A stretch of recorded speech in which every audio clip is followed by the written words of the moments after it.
James spent 2 weeks visiting different charity events and fundraisers, but his heart wasn't in it. Every smile felt forced, every conversation calculated. He was starting to realize that treating this like a business deal was getting him nowhere. That's when fate decided to step in and teach him a lesson about real connections. One rainy Tuesday morning, his coffee shop routine was interrupted by a small medical emergency. A young boy had slipped on the wet floor and hit his head. While everyone else stood around helplessly, a woman in simple blue scrubs took charge of the situation. Her confidence and compassion filled the room as she checked on the child. "I'm Dr. Maya Thompson," she said softly to the frightened boy. "Can you tell me your name?" Her gentle voice and warm smile immediately put everyone at ease. James found himself holding his breath, watching how skillfully she handled both the medical situation and the worried mother's concerns. After ensuring the boy was okay, Maya bought him a hot chocolate and gave his mother some instructions about monitoring for concussion symptoms. As she turned to leave, she bumped into James, who was still standing there with his forgotten coffee getting cold. "Oh, I'm sorry," she said, steadying herself. "I wasn't watching where I was going." "No, it's my fault," James replied, surprised by how nervous he suddenly felt. "That was impressive, by the way." "Aren't you a doctor?" Maya smiled, and something about it made the busy coffee shop feel warmer. "Pediatric surgeon at City General. Nothing makes your morning coffee more exciting than a little emergency medicine, right?" Before James could respond, her phone buzzed. "Speaking of emergencies," Judy calls. "Have a good day." And just like that, she was gone, leaving James standing there with 1,000 questions and a strange flutter in his chest he hadn't felt in years. It took him 3 days to work up the courage to visit City General's coffee cart during lunch hours. He told himself it was for the bet, but deep down, he knew there was something more drawing him back to her. When he finally saw her again, she was buying coffee for an elderly janitor who had forgotten his wallet. "We meet again," James said, trying to sound casual. "Coffee seems to be our thing." Maya turned, recognition lighting up her face. "Ah, the witness to my coffee shop emergency medicine. Following me." "Just hoping to buy you a coffee to thank you for that impressive display of medical skills," he replied, then quickly added, "I'm James, by the way." "Thank me." "I was just doing my job," she laughed, but her eyes sparkled with amusement. "But I never turn down coffee. Fair warning, though, I only have 15 minutes before my next surgery." Those 15 minutes changed everything. Maya told him about growing up in a family of teachers, about choosing medicine because she wanted to help kids in underserved communities. Her passion was contagious. Her words painted pictures of hope and possibility that made his world of profit margins and stock prices seem shallow. "What about you?" she asked, checking her watch reluctantly. "What brings a guy in a 3-piece suit to a public hospital's coffee cart?" James hesitated.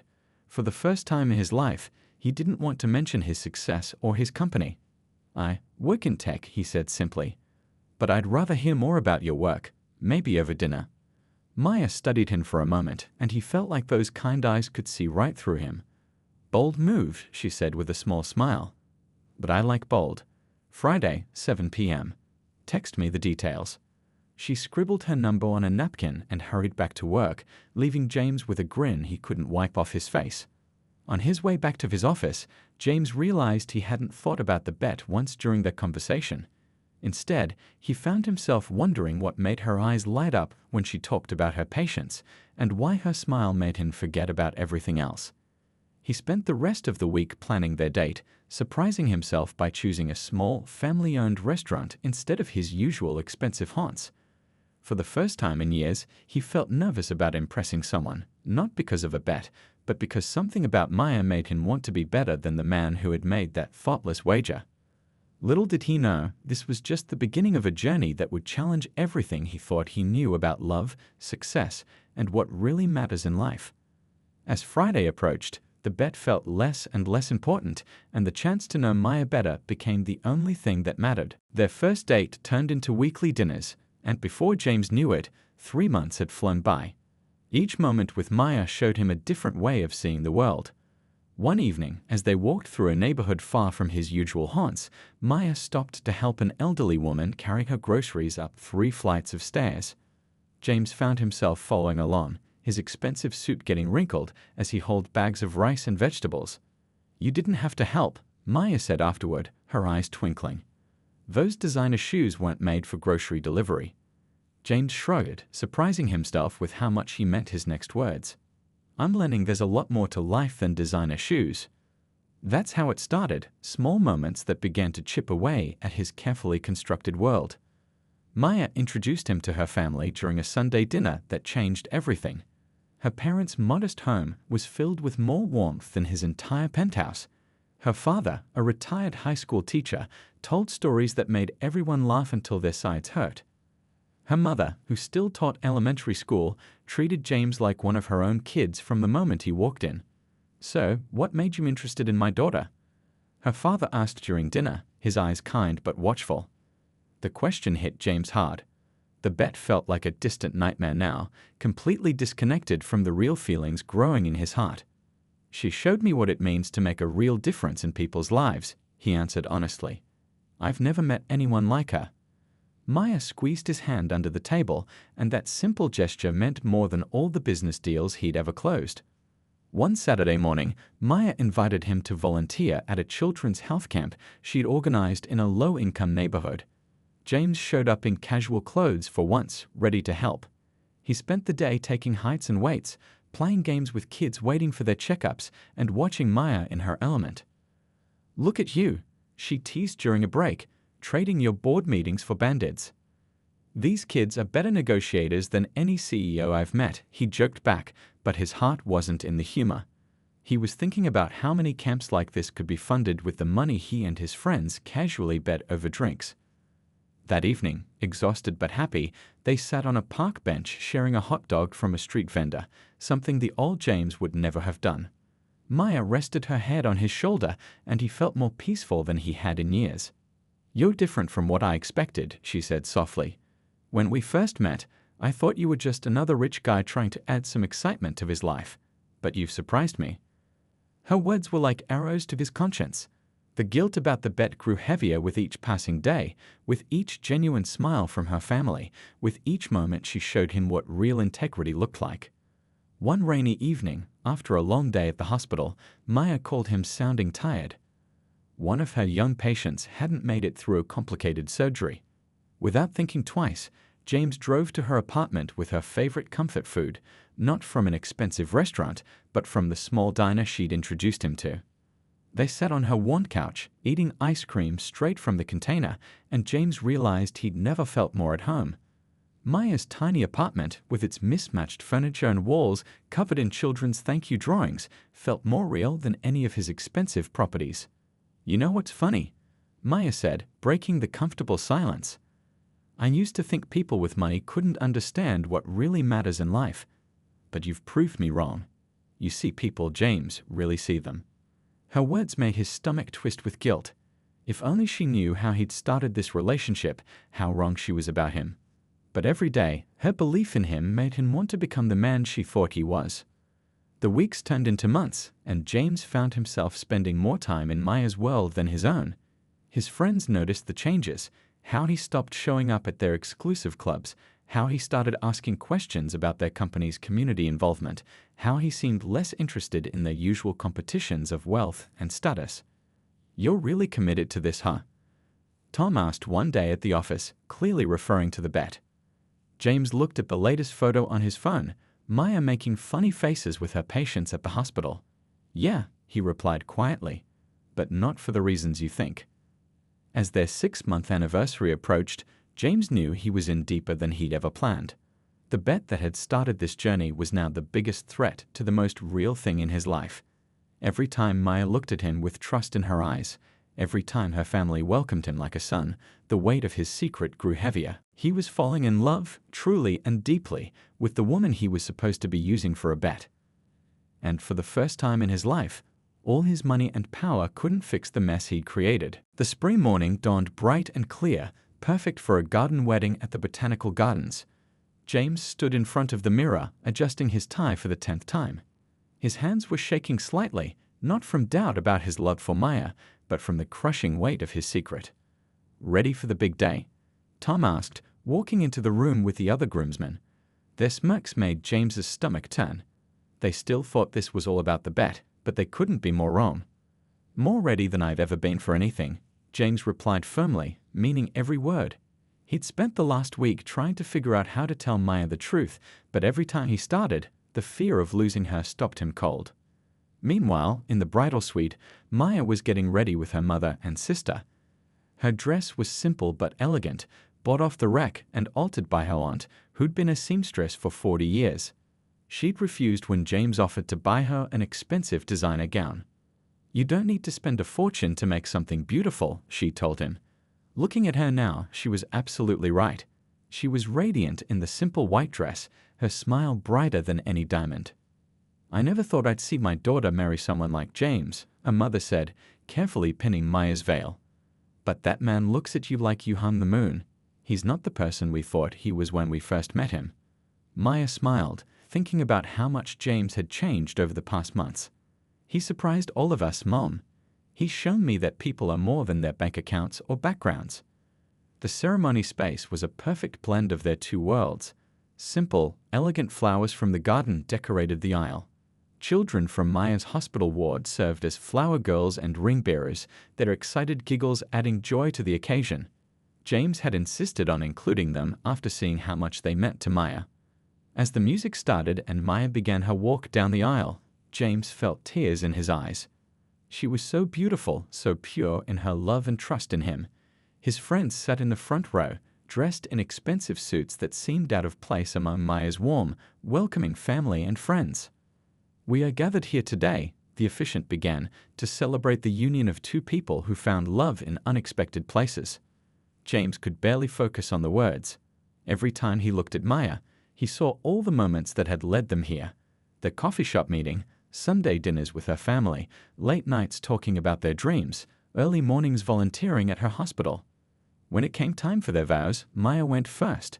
Her words were simple but profound. "James, you walked into my life and showed me that love doesn't care about labels or backgrounds.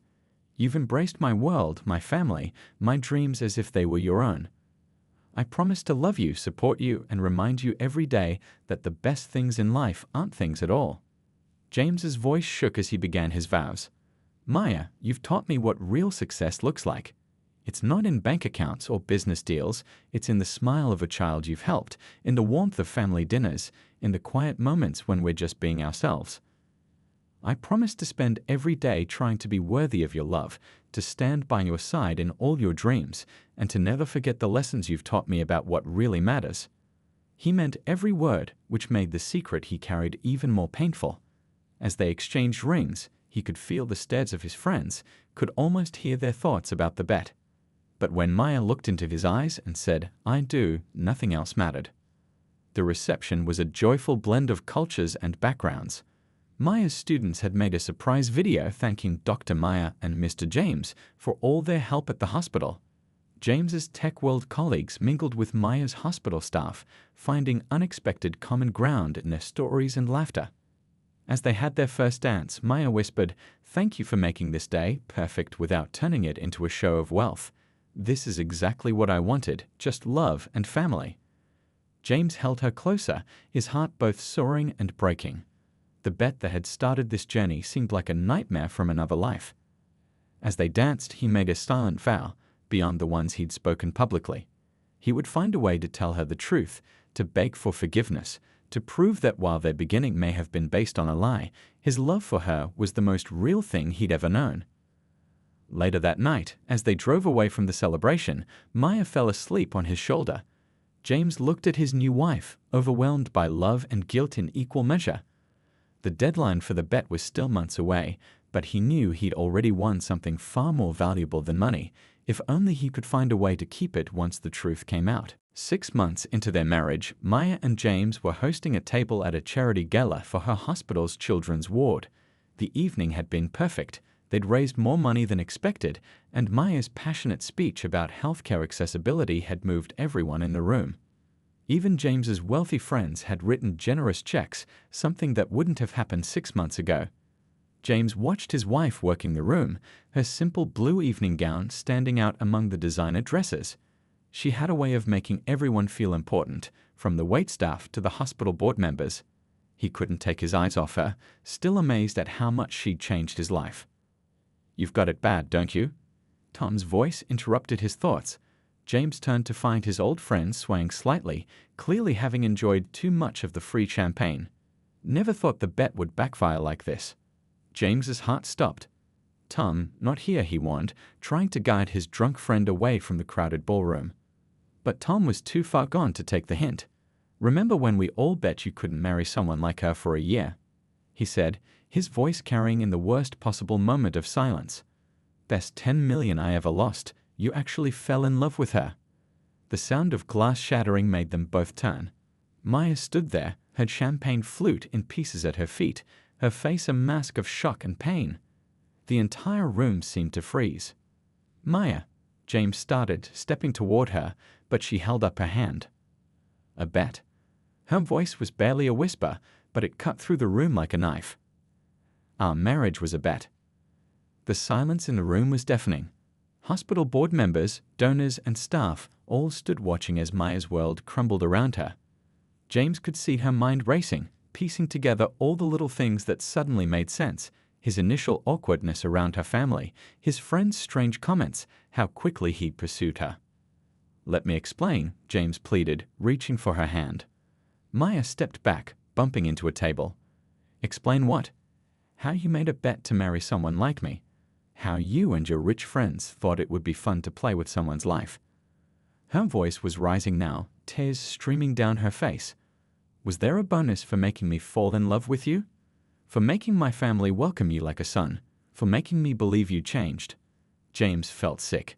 Every eye in the room was on them, but all he could see was the devastation on Maya's face. "The bet was real," he admitted, his voice breaking. "But what happened between us, what I feel for you, that's more real than anything in my life." "How much?" Maya asked suddenly, her voice cold. "How much was I worth?" "Maya, please." "How much?" she demanded. 10 million from each of them, James whispered, hating himself more with each word. "If I stayed married for a year." Maya's laugh was hollow, empty of all the warmth he'd grown to love. "Well, congratulations. You're halfway there. Just 6 more months, and you can collect your winnings." She turned to the silent room, her professional mask slipping back into place despite her tears. "I apologize for the scene, everyone. Please continue enjoying your evening. The children's ward still needs your support, even if its doctor was foolish enough to believe in fairy tales." With that, she walked out of the ballroom, her head held high despite the whispers that followed her. James tried to follow, but her father stepped in his way. The look of disappointment and anger in the older man's eyes was worse than any punch could have been. "Haven't you done enough?" her father asked quietly. "Leave her alone." James watched helplessly as Maya's family surrounded her, shielding her from him as they left the gala. His own friends stood awkwardly at their table, the gravity of what they'd done finally sinking in. "I didn't mean to," Tom started. "Get out," James cut him off. "All of you just get out." Left alone in the crowded room, James loosened his tie, feeling like he couldn't breathe. The betting contract in his office safe, which he planned to tear up on their first anniversary, now felt like a death sentence to the best thing that had ever happened to him. His phone buzzed, a text from Maya. "Don't come home tonight, or any night. I'll have my lawyer contact yours in the morning." James slid down into a chair, his perfectly tailored tuxedo crumpling. The money he'd stood to win or lose seemed meaningless now. He'd gambled with something far more precious than millions. He'd bet with a heart that had loved him completely, and he'd lost everything that really mattered. For 2 weeks after the gala, James lived like a ghost in his penthouse. Maya's absence left a void that no amount of money or success could fill. His calls went unanswered, his emails unread. The divorce papers arrived, carefully avoiding any mention of the bet that had destroyed everything. One morning, he watched a young mother struggling with her stroller outside his building. 6 months ago, he would have walked past without a second thought. Now, he found himself holding the door, helping her navigate the steps, small acts of kindness Maya had taught him. That's when it hit him: if he wanted forgiveness, he had to become someone worthy of it. His first step was facing the truth publicly. He called a meeting with his company's board of directors and the press. The room fell silent as he stepped up to the microphone. 6 months ago, I made a bet that showed the worst of who I was, he began, his voice shaking. I bet that I could marry someone from a different background for a year. What I didn't bet on was falling in love, learning what really matters in life, and then losing it all because of my own arrogance. The headlines the next day were brutal. Tech CEO admits to marriage bet, millionaire's wedding sham exposed. But for the first time in his life, James didn't care about his public image. He cared about making things right. He withdrew from his toxic friend group, declining invitations to their exclusive clubs and parties. Instead, he threw himself into understanding the issues Maya had always championed. He attended community meetings about healthcare access, listening more than speaking. He sat in waiting rooms at public hospitals, watching families struggle with medical bills. "Why are you really here?" asked an elderly nurse who recognized him from the news. "Is this just another rich man's guilt trip?" "I'm here because someone taught me to see what I was blind to before," James replied honestly. "And I can't go back to being that blind again." He started a foundation dedicated to children's healthcare, but he did it quietly, without press releases or galas. The foundation would provide free medical care to children in underserved communities. He named it after Maya's first patient who hadn't made it, the loss that had shown him her true heart. When Maya's lawyer contacted him about the divorce settlement, James signed over half of everything he owned without argument. But he did attach a letter. "I'm not doing this to win you back. I'm doing it because you taught me that wealth means nothing if we don't use it to help others. The person I was when I made that bet doesn't exist anymore, thanks to you." 3 months after the gala, James was volunteering at a free health clinic when he ran into Maya's father. The older man looked at him for a long moment, seeing the changes, the casual clothes, the humble demeanor, the genuine concern for the patients. "She misses you," her father said finally. "But missing someone isn't the same as forgiving them." "I know," James replied. "I'm not asking for forgiveness. I'm just trying to become the person she always saw in me." He started therapy, finally confronting his prejudices and privilege. His therapist didn't let him off easy. "You used someone's heart to win a bet," she said bluntly. "Have you really understood what that says about who you are?" The sessions were painful but necessary. James began to understand how his wealthy upbringing had shaped his view of others, how he'd valued money over humanity. Each revelation was another step toward becoming a better person. One day, he received an unexpected message from one of Maya's young patients. The boy had drawn a picture of Dr. Maya and Mr. James helping kids at the hospital. At the bottom, in wobbly handwriting, it said, "We miss you both." That picture broke something in James. He sat in his office and cried for the first time since he was a child. He didn't cry for the loss of Maya, but for all the years he'd spent measuring life's value in dollars instead of moments, in status instead of kindness. 6 months after the truth came out, James attended a healthcare policy meeting at City Hall. He was there to support increased funding for public hospitals, not knowing Maya would be one of the speakers. When she took the podium, their eyes met briefly. She looked different, stronger, if possible. Her speech was passionate, focused on making healthcare accessible to everyone. James sat quietly in the back, not approaching her afterward. This wasn't about him anymore. It was about supporting the causes that mattered to her, whether she ever forgave him or not. As he left the meeting, he dropped off an envelope with the committee. Inside was the documentation for a $100 million donation to public hospitals across the city. The paperwork was already signed, requiring no recognition, no plaques, no naming rights. Just a simple note: "For those who taught me that true wealth isn't found in a bank account." 1 year after the truth came out, James sat in a small coffee shop, the same one where he'd first met Maya. The place hadn't changed, but he had.